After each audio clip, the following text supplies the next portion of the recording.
¿Qué tal? Buenas noches. Bienvenidos a Espiral. La marca es la percepción, la experiencia, la sensación, la identidad que deja algo o alguien. Y los países, para poder vender mejor en el mundo, para atraer inversión, para hacerse un lugar en el orbe y en la orquesta internacional, necesitan fortalecer su marca, la percepción, la experiencia que generan hacia afuera y hacia adentro. La marca País Mexicana está atravesando por un momento, déjenme llamarlo así, de fractura, momento dislocado. De un lado tenemos estupendos elementos de venta. Un país, lo hemos visto aquí en Espiral, que está convocado a ser potencia mundial por su población, por su territorio, por su cercanía con Estados Unidos, por los niveles productivos que hay en ciertos sectores. Del otro lado, la corrupción, la inseguridad y sobre todo la desigualdad combaten esas buenas percepciones. Es como si usted probara una salsa que sabe delicioso, pero a veces sale mal, a veces no sabe como debería saber. El país necesita reconstruir su marca adentro y afuera. Y probablemente en esa coherencia se nos va el futuro o nos puede traer un futuro mejor. De esto se tratará hoy Espiral, de la marca País de México, un tigre de papel o un tigre azteca, como dicen unos, o un jaguar por venir, como dicen otros. Comenzamos.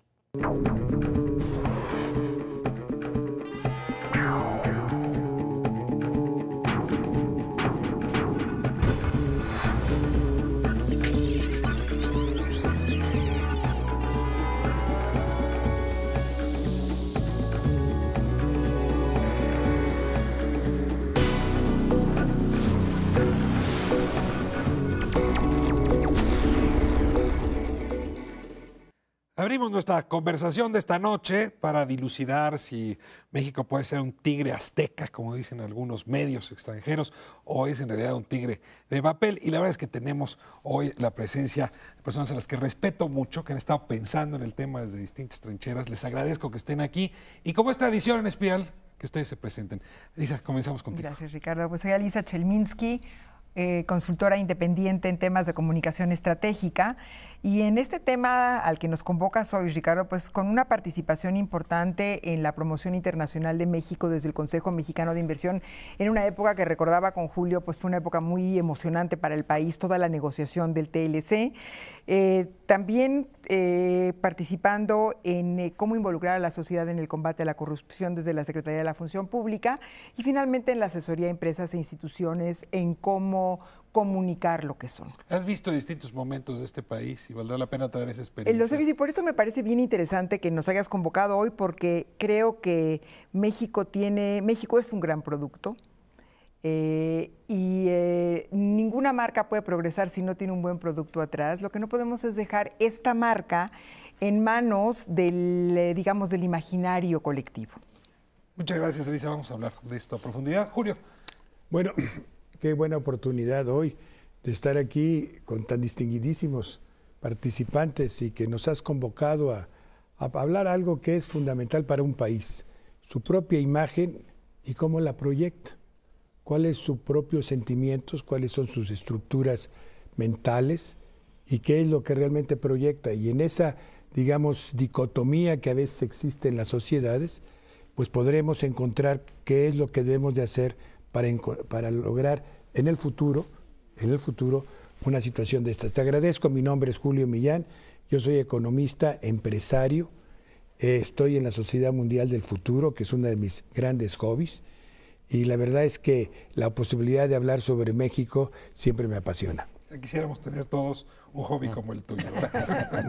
Emilio Cadena, bienvenido. ¿Qué tal? Emilio Cadena, empresario dedicado a la atracción de la inversión extranjera en México y a partir de este año presidente de INDEX, Consejo Nacional de la Industria Maquiladora y Manufacturera de Exportación, que representa cerca de 6,000 establecimientos manufactureros exportadores en el país. Para que tengas una idea, tenemos 2.3 millones de empleos directos en esta industria, que representa el 50% de todos los empleos manufactureros registrados en el Seguro Social. Y me da mucho gusto estar aquí hoy y ver cómo este sector puede servir precisamente para enriquecer esta marca País de México, este México Moment que de que tanto se habla. Muchas gracias por estar aquí. Nos honra tu presencia. Enrique de la Madrid, bienvenido de vuelta. Ricardo, buenas noches.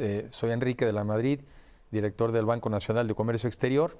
Y en este trabajo, en donde lo que me toca es ver cómo podemos financiar las exportaciones, cómo podemos también atraer la inversión extranjera a nuestro país, creo que le permite a uno tener una muy buena sensibilidad sobre cómo nos están viendo en el mundo.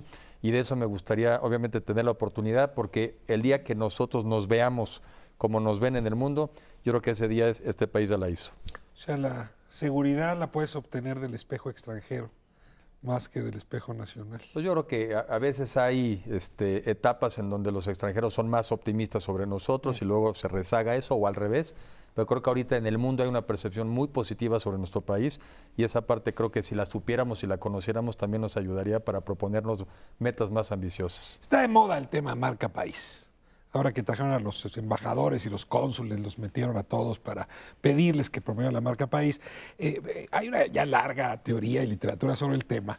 Gabriela de la Riva, sentada en el lugar donde está Lisa hace algunas semanas, recordaba, Julio, una conversación que tuvo contigo sobre cómo Japón salió de la Segunda Guerra con una muy mala imagen de sí mismo y una muy mala imagen en el extranjero. Y decidieron de manera sistemática, rigurosa, reconstruir su marca país al punto donde hoy la conocemos, que es una de las mejores imágenes en el mundo. Julio, tú has estudiado aquel fenómeno, luego te tocó ver Sudáfrica también. ¿Podrías ayudarnos a recordar Japón 1945? Mira, los dos ejemplos que tú señalaste que son muy importantes.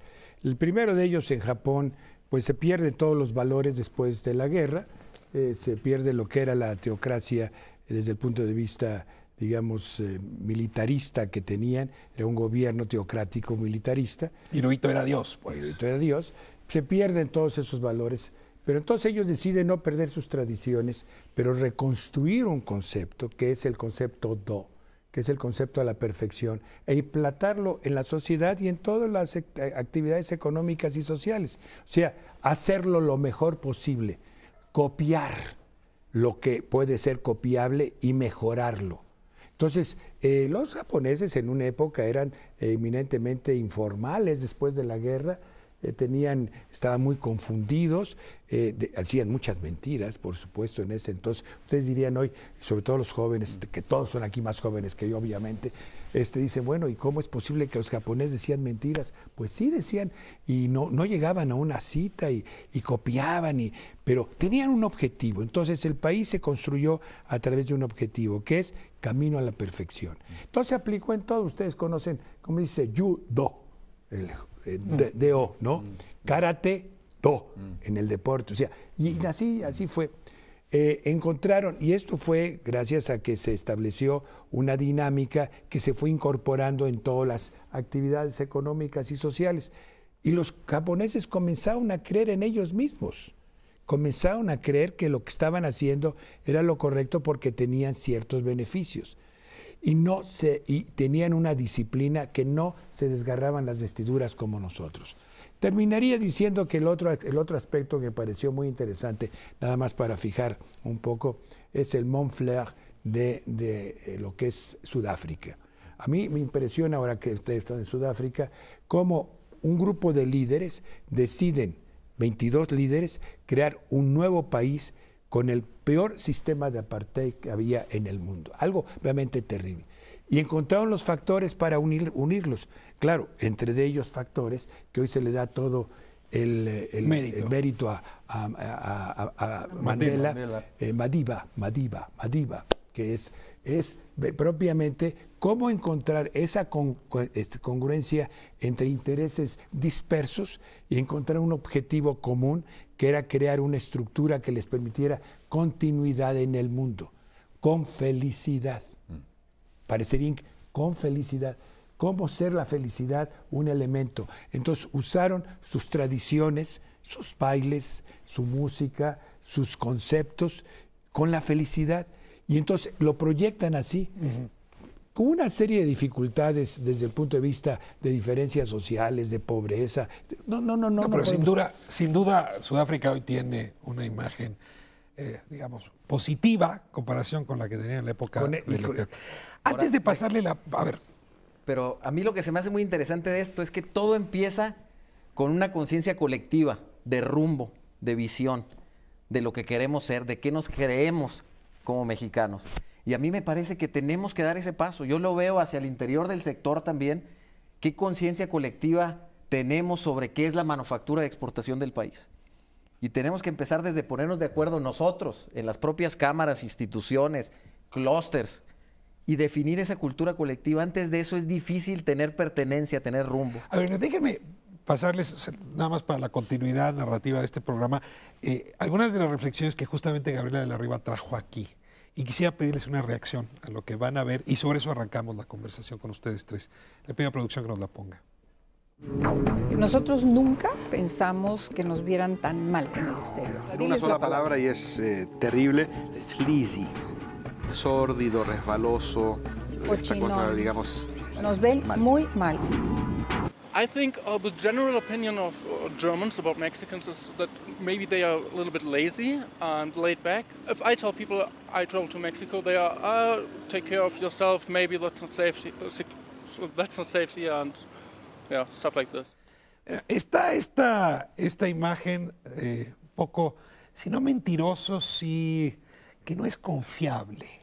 Y del otro lado está el argumento de la violencia, que sí le ganó a la narrativa mexicana y se proyectó de manera muy potente. Yo un poco quiero preguntarles, ¿ahí estamos hoy? ¿O es un mal diagnóstico decirlo así? ¿Ahí estamos hoy los mexicanos con respecto a nosotros mismos y nuestra imagen en el extranjero? Bueno, aquí lo que estás viendo son extranjeros opinando sobre México, pero yo creo que también parte del tema es a quién le preguntas también qué voces buscas que se escuchen. No necesariamente solo son estas, o sea, muchas veces encuentras aquello que te va a justificar en cómo tú piensas que tienen que verse las cosas, pero, o sea, si tú le preguntas, estás oyendo a un alemán aquí hablar de que ve flojos a los mexicanos. Y dice, y no es cierto, ¿eh? Bueno, pregúntale a un ejecutivo en Volkswagen qué es lo que piensa de sus más de 20,000 empleados en su planta en Puebla o en su planta de motores en Silao. En fin, yo creo que también es un tema de a quién escuchamos para todos los índices, para todos este tipo de cuestiones que luego resultan tan publicitadas, ¿no? Y quizá, si me permites abordar sobre lo que dice, yo coincido totalmente, porque a quién le preguntas y también importa si al que le preguntas después tiene capacidad de decisión sobre el país, porque a mí me parece que la marca de los países pues hace sentido si les ayuda a los países a progresar. No es un tema de vanidad de cómo sales medido, o sea, si un país sale bien medido seguramente es porque habrá más turistas en ese país, porque habrá más negocios, porque habrá más inversiones, porque habrá más comercio, o sea, no es un concurso de popularidad. En el caso yo comparto al 100%. Con las empresas que a mí me toca platicar, con las extranjeras sobre los trabajadores mexicanos, son ejemplares. Son productivos, son competitivos. Sí, la mano de obra lamentablemente no tiene un precio todavía suficiente, pero el mexicano lo ven como imaginativo, como creador. Entonces, nada que ver con el que le preguntan en la calle del mexicano flojo. Para un empresario internacional, para una empresa global, ese mexicano no existe. Pero, ahora, yo creo que sí. Pero la narrativa nuestra no es así. La narrativa interna, nos desgarramos las vestiduras con muchísima facilidad. O sea, la narrativa nuestra es de que nosotros no nos creemos. Y las propias estructuras, digamos, de la forma en que los positivos y los negativos que tenemos, o sea, los negativos los hacemos muy grandes y los negativos los despreciamos. O sea, muchas dicen, bueno, México, dice, ahí se va. O sea, qué improvisados, etcétera. Dicen, qué mentirosos. Qué corruptos. Y nosotros, por alguna forma... No nos defendemos, no lo negamos, ¿no? O sea, es cierto, pero Emilio, en muchas cosas mira, así puede pasar. Yo pienso que ni tampoco toda la narrativa del exterior, de los empresarios que nosotros representamos, sí es muy productiva mi planta y Volkswagen y General Electric y todas esas. Pero hay muchas cosas que hablan de nuestro país que también tienen que ver con el tema de corrupción, de complejidad, de falta de claridad, de falta de certidumbre. Yo creo que tenemos que hacer un reality check muy fuerte y decir un hasta aquí. Porque para mí lo que yo digo es, si esa entrevista nos la hicieran algunos mexicanos, también pensáramos que vivimos en un lugar que no es totalmente seguro como quisiéramos. Pero una de las cosas que había... Nomás déjame decir esto. Es el momento de responsabilizarnos nosotros como individuos qué vamos a hacer para cambiar esa narrativa. Porque para hacerlo tenemos que cambiar nosotros en nuestras conductas individuales. entonces vamos a poder reflejar algo totalmente distinto. Porque lo hablábamos ahorita fuera de cámaras, cuando el brasileño viene a México, no habla mal de México. Sí, son sus mejores embajadores. Sí, entonces tenemos que hablar no bien. habla mal de Brasil. Y de Brasil. Y actuar bien, que para mí es muy importante. Pero, a ver, te paso la palabra, pero antes está este tema de tener conciencia de uno mismo. Es decir, cuando uno se va a hacer un make-up o va a promoverse, sí tiene que saber dónde están sus fortalezas y sus debilidades. Conciencia de uno mismo, es decir, con conciencia. Y ese trabajo no lo tenemos muy claro. En efecto, nuestros defectos los crecemos mucho, no tenemos muy claro cuáles son nuestras fortalezas. Sí hay un trabajo de conciencia no hecho. Yo creo que hay dos cosas. Una, efectivamente, puede que haya una tendencia nuestra a magnificar lo malo y a disminuir lo bueno, pero yo creo que sobre todo hay falta de información sobre nosotros mismos. Quienes tenemos la oportunidad o hemos tenido la oportunidad de viajar, ¿no? Y que no solamente nos tenemos que comparar con Estados Unidos o con Europa, sino que nos debemos de comparar con otros países latinoamericanos, pues vamos y vemos que México es el gran país de la zona, ¿sí? Es el gran ejemplo, es el país en donde no solamente son famosas como en su momento era el cine mexicano, conocen a los actores, conocen lo que hacemos, sino es un modelo para muchos a seguir. Y yo creo que muchos de nosotros no conocemos esa comparación relativa. Y entonces no sabemos ese sentido de conciencia. No sabemos el tipo de empresas que tenemos en México, no sabemos el tipo de inversiones que tenemos en México, no conocemos mucho de lo que el país ha logrado y en parte solamente vemos lo malo, lo que sí es público, lo que sí es notorio. Yo creo que siempre hablamos de marca país y pensamos en una campaña hacia afuera del país. Y yo creo que hay que empezar por adentro. O sea, efectivamente necesitas una narrativa interna que nos enseñe en dónde estamos parados. Si tú oyes a un brasileño llegar a México, es su mejor embajador, dices, prácticamente lo que deberías de pensar es cómo conviertes a todos los mexicanos, a un grupo importante de mexicanos, en embajadores de su país. O sea, hay que empezar adentro. Corto aquí y regresamos para seguir hablando de este tema que ya fijaste tú, la pica en Flandes, Elisa. Muchas gracias. Estamos de vuelta, regresamos.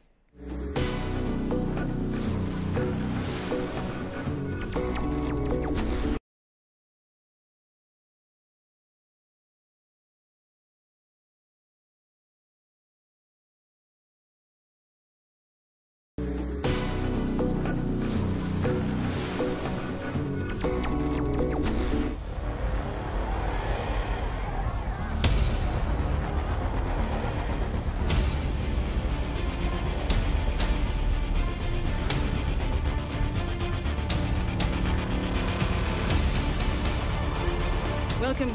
Ah, hello, madam.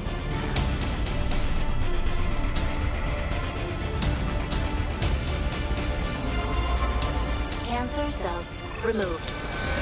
3 undocumented ships are approaching Elysium airspace. Shoot them down.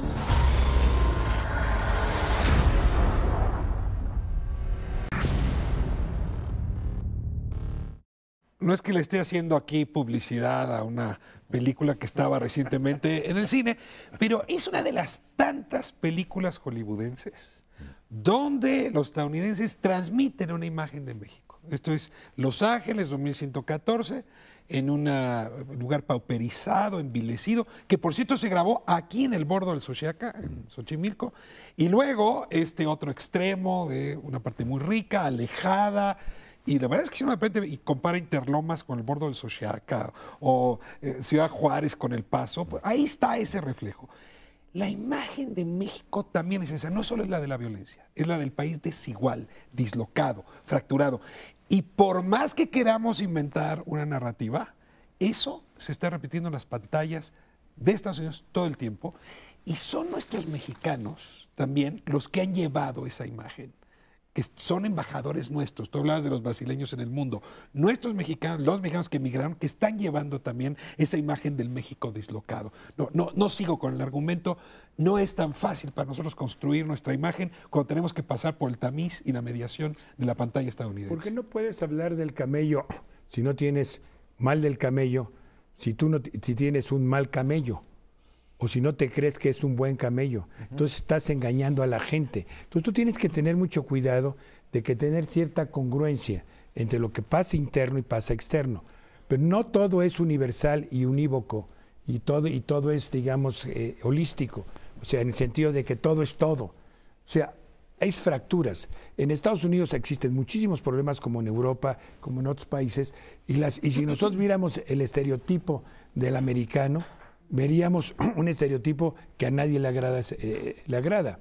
Como también podríamos ver desde hace muchos años lo que yo decía de Japón. No, yo lo que creo que uno de los elementos importantes, y con eso terminaría, es cómo hacemos que haya congruencia entre lo que nosotros somos, lo que nosotros creemos y la imagen que damos. Si nosotros no tenemos esto, todo lo que hagan de publicidad no nos va a funcionar.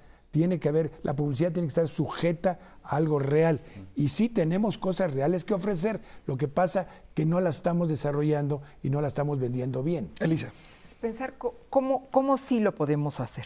O sea, los estereotipos son siempre lo más fácil, es de lo que se hace la gente para cuando quiere describir a un país o quiere describir a una persona. Tenemos que trabajarlos. O sea, hemos dejado a Hollywood solo con esos estereotipos. Y el tema es decir, a ver, ¿por qué no tengo un médico mexicano en Doctor House? ¿O por qué no tengo un mexicano en algún programa muy importante mostrando ese otro mexicano? No solamente el que está desconectado, sino el mexicano que la está haciendo, el mexicano que se puede relacionar con los profesionales. Dame un solo nombre de una película mexicana que haya sido una película que haya elevado el nivel de prestigio de México. Bueno, pues estamos hablando mexicana, de que lo estamos... Ya no de Hollywood. Mexicana. Por eso volvemos a lo mismo que decimos nosotros de nosotros mismos. Y yo creo que sí hay mecanismos como mandar este mensaje que no tienen que ver con Hollywood, que tienen que ver, por ejemplo, en nuestro sector. Si nosotros podemos hacer cambios que las empresas puedan tocar y sentir mañana, que tenemos toda la capacidad para hacerlo, en infraestructura, en certidumbre jurídica, en seguridad, y en la Junta de Consejo de Caterpillar en Estados Unidos se manda ese mensaje y el CEO de Caterpillar dice: "It's amazing what Mexico did". Eso sí es un mensaje muy poderoso que se va diseminando en una audiencia muy importante para nosotros, que es el inversionista en el país. Esos mensajes sí pudiéramos estar haciendo algo contundente el día de hoy, pero requiere, vuelvo a lo mismo, de esa visión colectiva de cuál es el mensaje que queremos mandar. Enrique, dame 5 datos por los que tú crees que México tiene un buen futuro. No, bueno, yo creo que son clarísimos. La primera, yo creo que tienes una ubicación geográfica envidiable. Estás al lado de la economía más grande del mundo, al lado del consumidor más rico, y nosotros estamos en la frontera. ¿Qué te da eso? Te da una ventaja en tiempo y te da una ventaja en dinero. O sea, mandar, por ejemplo, un contenedor desde China hasta la costa este de los Estados Unidos te cuesta alrededor de $5,000 el container y te lleva alrededor de 30 o 40 días. Hacerlo desde México es significativamente más barato y en una semana estás en los anaqueles. 2, una población demográfica, lo que es el famoso bono demográfico, en donde por primera vez en muchos años la población en edad de trabajar es significativamente mayor que los dependientes económicos, estos ancianos y niños. ¿Qué pasa cuando un país está así y encuentra los empleos? Es cuando se genera la riqueza. Energía. Ahora también energía tenemos y tenemos petróleo, pero ahora también con las reformas estructurales lo vamos a poder sacar. Y gas. Y gas. Y estamos formando parte de una cuenca en donde realmente vamos a tener una ventaja comparativa por costos energéticos baratos. Alguien me decía que hoy en día en Estados Unidos poder producir es 40% más barato en Estados Unidos que hacerlo en Europa. Entonces tenemos una serie de ventajas. Además tenemos el momento, ¿y el momento en qué consiste? En que nos tenían opacados los brasileños y China, ¿sí? Los brasileños nos tenían opacados y nadie veía a México. Cuando Brasil se desacelera y voltean los mercados internacionales, dicen, pues ahí está México, pues siempre ha estado, sí, pero mira, tiene todas esas ventajas, pues siempre las ha tenido. Y la otra es China. China también se está desacelerando y con los costos también de los energéticos, México se vuelve más competitivo. No me parece una mejor oportunidad. Y voy a usar una frase rara que se lo escuché el otro día a alguien, pero creo que tiene razón. No quiero pecar de ingenuo. Nunca ha estado México tan bien como para poder estar mejor. O sea, nunca hemos estado en un estadio como este en términos de mortandad, de nivel de vida, de expectativa de vida, de salud, de educación, de estabilidad económica política, como para poder aspirar a estar mejor. Déjenme pasarles un par de bytes de George Friedman y del propio Obama, que estuvo el año pasado, donde justamente dicen con otras palabras lo que está diciendo Enrique. Veámoslo a ver su reacción. There's already a challenge slowly developing to American power. Mexico, the world's 13th largest economy. 100 million people, many of them located in the United States, inside of the old areas the United States won in the 19th century, is rising again. And by the end of the century, it will rise and challenge the United States. And in the 21st century, in the next 100 years, it will end with America ruling the world, but very much uneasy in North America as Mexico faces it and challenges it. Este es un antiguo funcionario del Pentágono, fundador de Stratford Intelligence, no es cualquiera, y es el que escribió este libro de los próximos 100 años. Y insiste, 2030, 2050 podría ser una de las potencias del mundo, hay argumentos, son parecidos, pero tiene una frase que es muy interesante, dice, a menos que los mexicanos sigan sin creérselo. Sí, pero y a menos que los estadounidenses sepamos que los mexicanos siguen sin creérselo. Pero hay un punto que agrégale, tú dijiste 5, y él ubicó claramente, siempre con el talento que él tiene, muy claramente 5, quizá, y sintetizarlos fue muy bien. Pero hay que agregar algunos otros, que son los elementos circunstanciales de la propia esencia de la conciencia, que son los elementos. Nosotros tenemos muchos elementos negativos, muchos, pero no nos creemos los positivos. Somos un país muy solidario, las gentes son muy buenas. Aquí en este país son más buenas que las malas, las gentes, mucho más buenas. El segundo, es que los malos son muy escandalosos. Pero los buenos somos los mejores y somos más. O sea, somos muy solidarios, somos muy hospitalarios. Solidarios lo vemos en las familias. Los hospitalarios nosotros somos gente que nos gusta la cortesía. Tenemos el concepto de amistad. Era un concepto que, por ejemplo, nada más para terminar, para los japoneses no, que existe esta amistad. No había esa amistad. Nosotros tenemos naturalmente este concepto de amistad. Y terminaría yo diciendo que los mexicanos creemos en nuestras tradiciones. Sí somos ligados a tradiciones. Eso de que sí tenemos tradiciones. Entonces, hay valores adicionales de los económicos, de los reales, que tenemos los mexicanos que sí nos reconocen. Y el mejor, digamos, propagandista es aquel extranjero que ha venido para turismo y se va con la amistad mexicana. Ese sí son buenos. Pero lo que son difusiones públicas son muy malas. En tu sector, a ver, adelante. Mira, déjame hacerte un comentario. Me tocó en el 2010 en Monterrey, nos visitó el alcalde de Medellín. Yo usaba la frase que tú dices, que siempre somos más los buenos que los malos. Pero decía, el tema es qué tan buenos somos los buenos.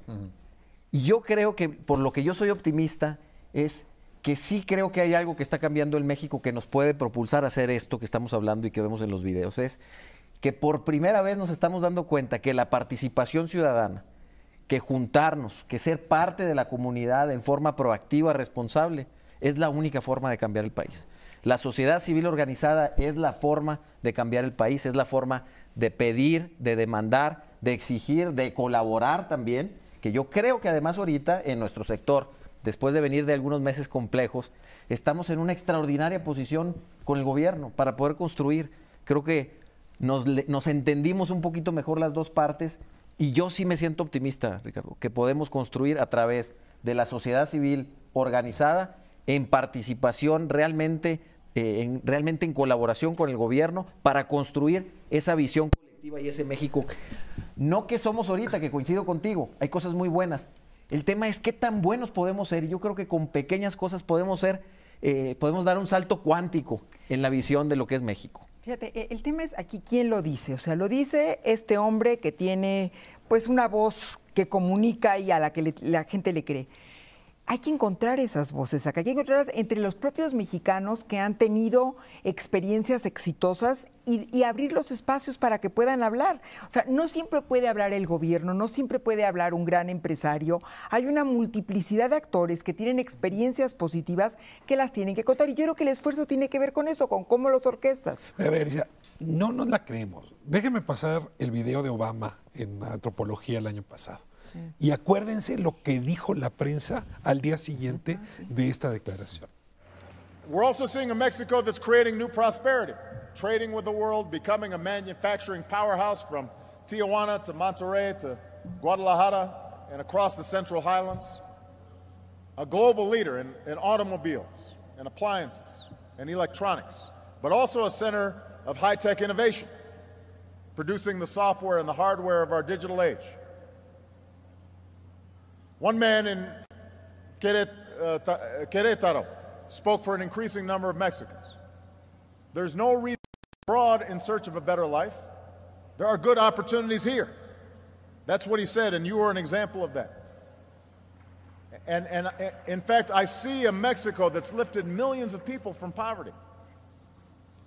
Because of the sacrifices of generations, a majority of Mexicans now call themselves middle class, with a quality of life that your parents and grandparents could only dream of. Se acordarán de aquel artículo de Denise Dresser llamando a Barack Obama el profeta del Potomac. Y había una suerte de burla de, ¿este señor a qué país viene? Si esto no es México, ¿qué nos está diciendo? ¿Qué nos está vendiendo? En algún momento bromeamos, es de mal gusto el optimismo en México, es como de mala educación. Yo un poco diría que, bueno, ¿por qué hay todavía esa duda? Bueno, pues también hablando de conciencia, pues porque la mitad de los mexicanos viven en una situación de pobreza. Entonces, a la mitad de los mexicanos, si tú le estás hablando de este mundo potencial de trabajo, de desarrollo tecnológico, de educación, bueno, pues ese mundo no lo ven, ¿no? Entonces, ¿qué es lo que tenemos que primero hacer? Pues que ese número disminuya. O sea, lo primero que tenemos que trabajar, como decía Julio, es más en el producto. El producto es un país que prospere, un país que sea menos desigual, un país más rico, un país que le vaya mejor a la gente. Pero al mismo tiempo lo que dice Elisa es sí, pero al mismo tiempo hay que difundirlo, porque no solo basta poner el huevo, hay que saberlo cacarear. Porque en la medida en que lo difundamos, es que generamos una mejor voluntad hacia el país, una mayor inversión. Entonces son dos trabajos que se tienen que hacer en paralelo.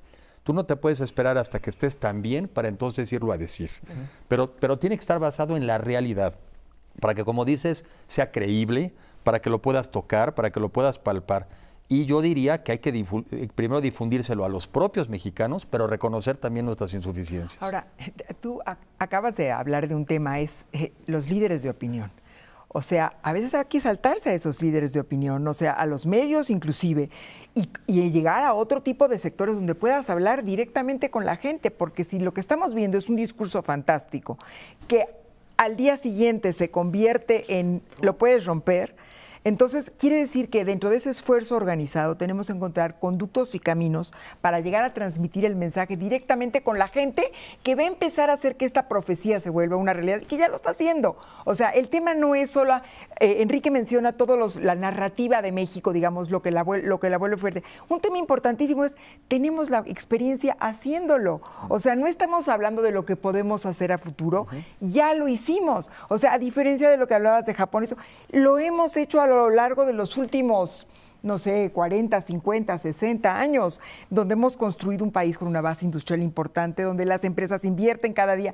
O sea, la experiencia importa. Nada más cómo la narramos, sin intermediaciones que tergiversan el mensaje. Yo creo que esa es la clave, porque este México, tú lo dices, el mexiquito y el mexicote, este mexiquito ya existe en México el día de hoy. Lo podemos tocar, sentir. A raíz de las conversaciones contigo hicimos, por ejemplo, un análisis las últimas semanas y en este famoso índice de desigualdad que se mide en el mundo, lo tratamos de medir hacia adentro de las plantas. Bueno, nuestras plantas, por lo menos empezamos en Monterrey, tienen el índice de desigualdad de Inglaterra, no el de México. Fíjate qué interesante que sí hay formas. La exportación tiene... Así es. Y tenemos, por ejemplo, plantas completas que todo el personal que trabaja, sindicalizado, empleado, etcétera, están por encima de lo que medimos esto como clase media el día de hoy. Estamos de acuerdo que todo esto hay que traducirlo en una expansión de todo el país. Así es. Y que tenemos que crear nuestro jaguar, que ahorita es joven, porque también es un país joven. Parecería que ya tenemos muy construido y que estamos maduros. No, somos un país en construcción. Tenemos mucho que hacer. Y yo creo que en esta expectativa de hacer es como tenemos que hacer la narrativa de la venta. O sea, yo creo que es el proceso. Pensar que ya somos comparativos con los países muy maduros es un error. Yo siempre pienso que no hay que compararse en ciertos elementos. Hay que decir lo que somos. Somos un país todavía que estamos aprendiendo y como tal debemos venderlo. Y de esa manera crear esa corriente positiva hacia nosotros. Pero eso no se logrará si nosotros no nos los creemos. Me trae muy impresionado. Cuidar este tema de los mexiquitos que sí están funcionando, es indispensable que como país los cuidemos, como autoridad, como individuos, y que como medios lo estemos gritando para que empiece a generar ese círculo positivo. Me llama la virtuoso. atención el uso de la primera persona del plural. Están aquí hablando nosotros y no ha aparecido en su discurso el gobierno. sin duda el gobierno juega algo en la construcción de una narrativa. El hecho de que tengamos hoy un reflejo de un país violento y corrupto se debió a que entramos en una narrativa muy complicada el sexenio pasado. Yo sí quiero preguntarles qué papel debería jugar este gobierno con la nueva narrativa. Para que piensen bien la respuesta, me voy a corte y regresamos. Quédense con nosotros.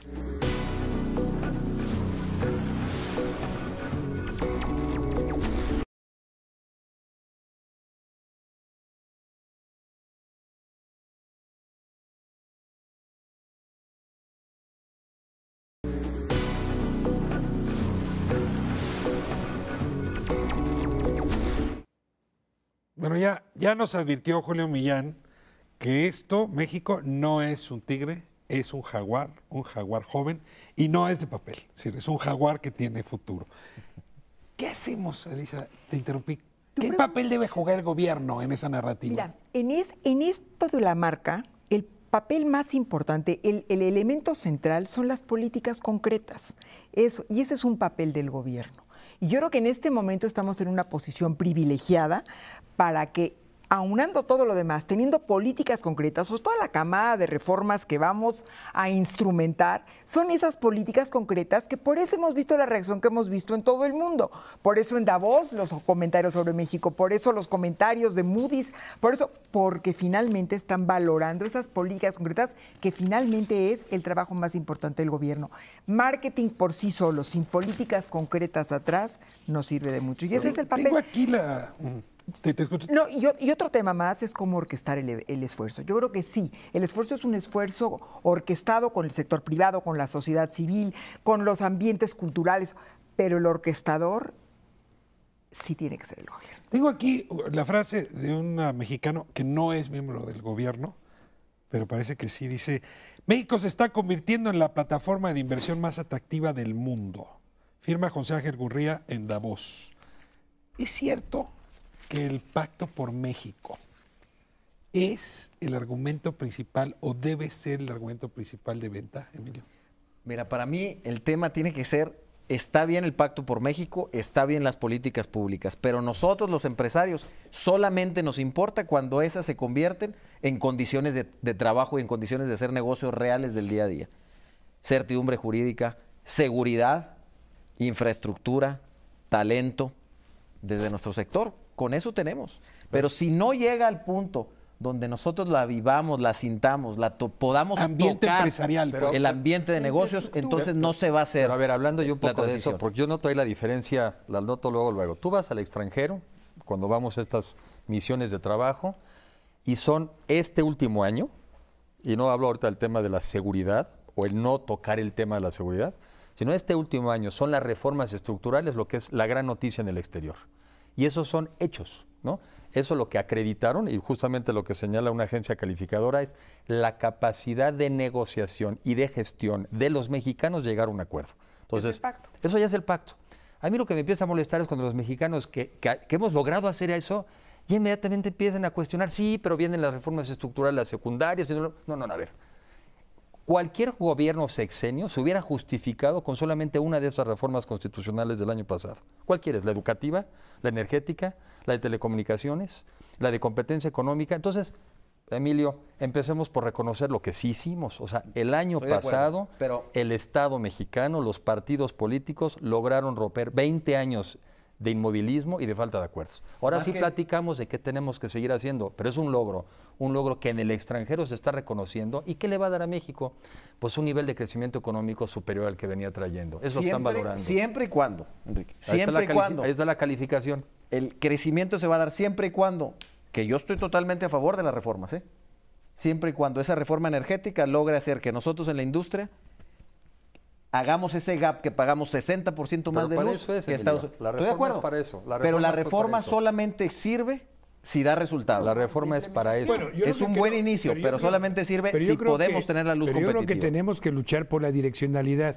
Así es. O sea, esa direccionalidad que se está dando ahora es la que nos puede dar la expectativa de crecimiento. Correcto. Lo que no podemos es atender las vísperas. Ya estamos todos bien, ya logramos. O sea, yo creo que el optimismo no hay que confundirlo con el triunfalismo. Son dos cosas diferentes. En el gobierno hay que tener equilibrio entre el triunfalismo y el optimismo. Ningún gobierno puede ser pesimista, tiene que ser optimista.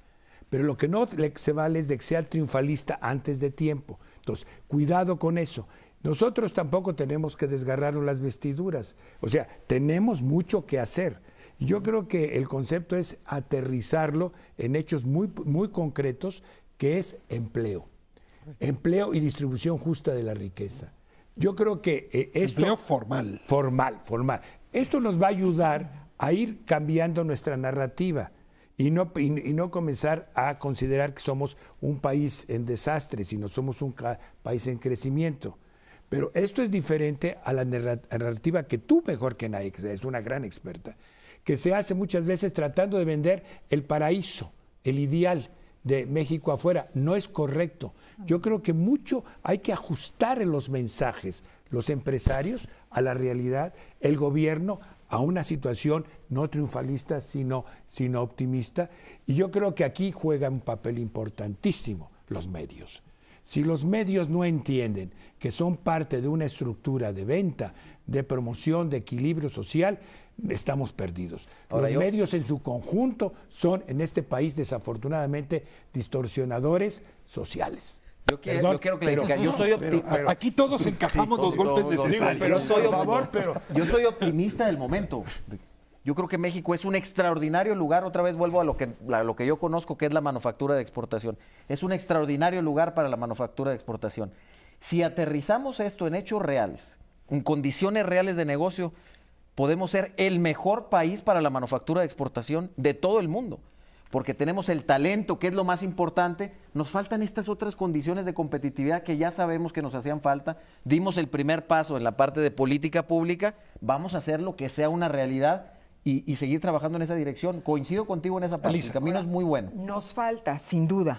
Pero, ¿qué hacemos con lo que ya tenemos? Porque si estamos esperando tener el mundo perfecto para empezar a hablar de él, no vamos a llegar. O sea, hoy por hoy, cuando yo te decía el tema de el otro papel del gobierno es la parte de orquestar, es efectivamente hay que encontrar la narrativa, hay que ponerla prácticamente en blanco y negro, hay que mapear voceros aquí y allá y hay que encontrar los foros para que salgan. Eso implica que el gobierno debería jugar un papel de orquestador del diálogo social, juntar las voces, no construir en su oficina el mensaje.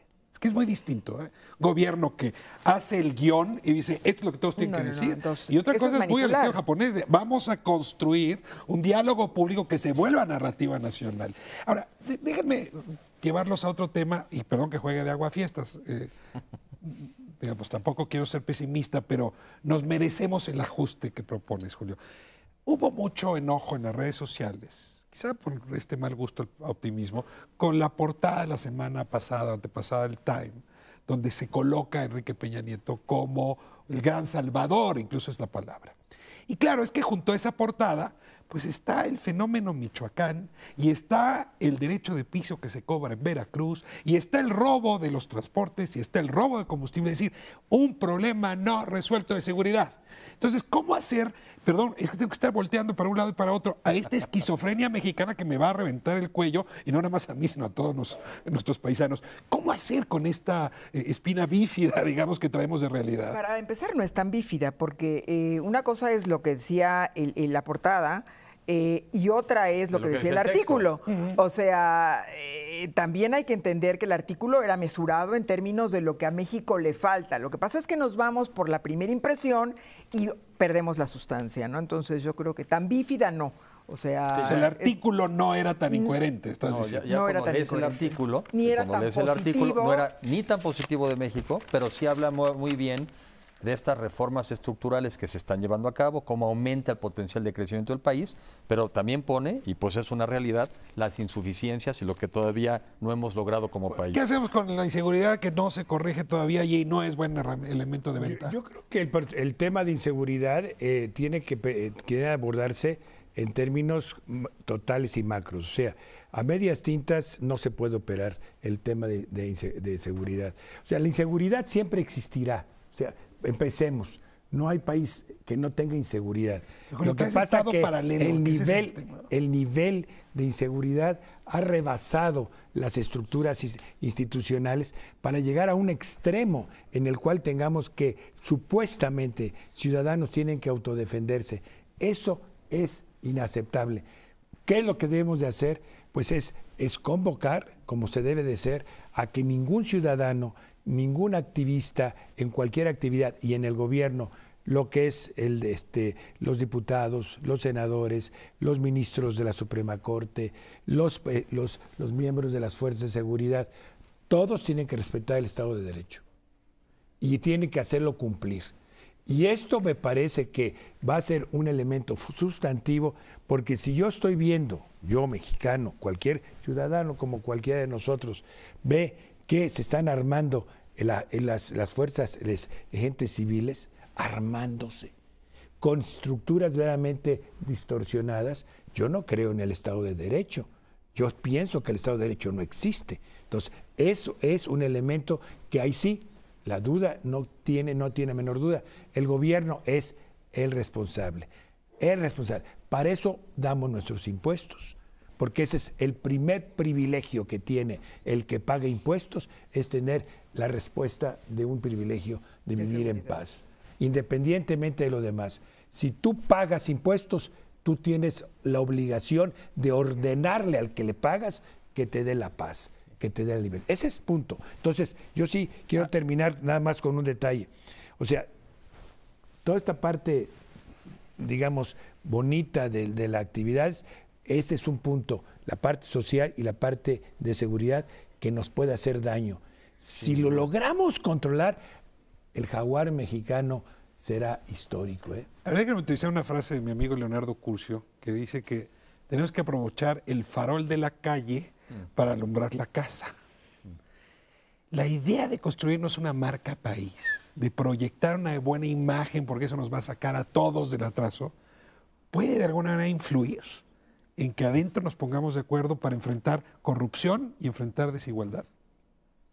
Construir una buena imagen no significa dar palabras vacías, o sea, yo creo que parte del tema de una imagen o de construir una marca es mostrar que hay problemas y que el país tiene con qué enfrentarlos y resolverlos. Ese tema va a tomar tiempo, sin embargo, llama la atención que a pesar de toda esta efervescencia de violencia que estamos viviendo lamentablemente, sigues viendo inversiones importantes llegar al país. O sea, el tema que utilizan la inversión extranjera ya descontó.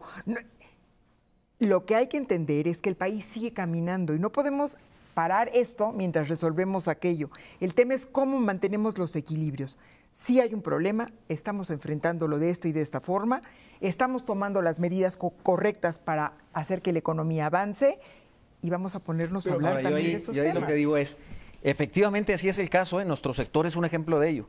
Pero vuelvo a lo mismo. Es decir, está inseguro, pero está invirtiendo. Imagínate cómo estuviera invirtiendo si no estuviera inseguro. Sí, o si estuviera en un límite de seguridad más razonable como el que tuvimos antes. Creo que eso es lo que tenemos que hacer. Y para mí ahí coincido contigo, es el Estado de Derecho y después el rol de la sociedad civil organizada en todo este tema del ambiente de seguridad. ¿Qué rol jugamos nosotros para eliminar el problema principal, que es el problema de la desigualdad, de oportunidades, de ingreso, de salud, de educación? Ahí es donde yo creo que los empresarios, la sociedad civil, tenemos un factor igualmente importante que el del gobierno de asegurar el Estado de Derecho, que sin duda es su responsabilidad. Pero quitemos la idea de que la inversión extranjera es lo que nos salva, ¿No? O sea, me parece que ese es un discurso completamente, digo con todo el respeto, pero la inversión extranjera puede venir en las peores condiciones, como va en los lugares más terribles. Bueno, hay inversión extranjera en Venezuela, con todo el respeto de Venezuela, hay inversión, y está yendo, o sea, y la gente está totalmente en desastre. No es eso. Yo digo, la inversión bruta fija, que los economistas usamos, es la inversión nuestra, la de los mexicanos. Es la inversión que genera actividad, es la inversión. La otra viene como complemento. O sea, es cierto, se requiere, pero es un complemento nada más. Confiemos nosotros en nosotros mismos, hagamos inversión en nosotros y ese complemento de inversión extranjera viene a florecer un proyecto de largo plazo. Conclusiones, cerramos ya. Yo recojo que dentro de las conclusiones es que necesitamos trabajar en el concepto de una marca país, primero al interior de nosotros mismos, para convencernos de lo que sí tenemos, de lo que hemos logrado, de lo que hemos alcanzado, de lo que hemos progresado, lo cual no está en conflicto con que reconozcamos las insuficiencias. Necesitamos trabajar eso hacia adentro y hacia afuera en paralelo. El que seamos muy optimistas a vender, yo todavía no he visto que alguien vaya a vender con pesimismo, es a ver cuándo me lo enseñan. Yo no he visto, por ejemplo, todavía comerciales pesimistas donde digan, miren, este producto es muy bueno, pero tiene estas insuficiencias. Cuando vas a vender, ¿sí? Vas a vender lo bueno, vas a vender lo positivo. Al interior lo que sí tenemos que es reconocer lo logrado y sobre todo darnos una idea de a dónde podemos llegar. O sea, cuando tienes una visión clara de lo que puedes llegar a ser, creo que es mucho más sencillo también pedirle a la gente esas acciones. Entonces yo diría, como conclusión de mi lado, marca país hacia adentro y marca país hacia afuera.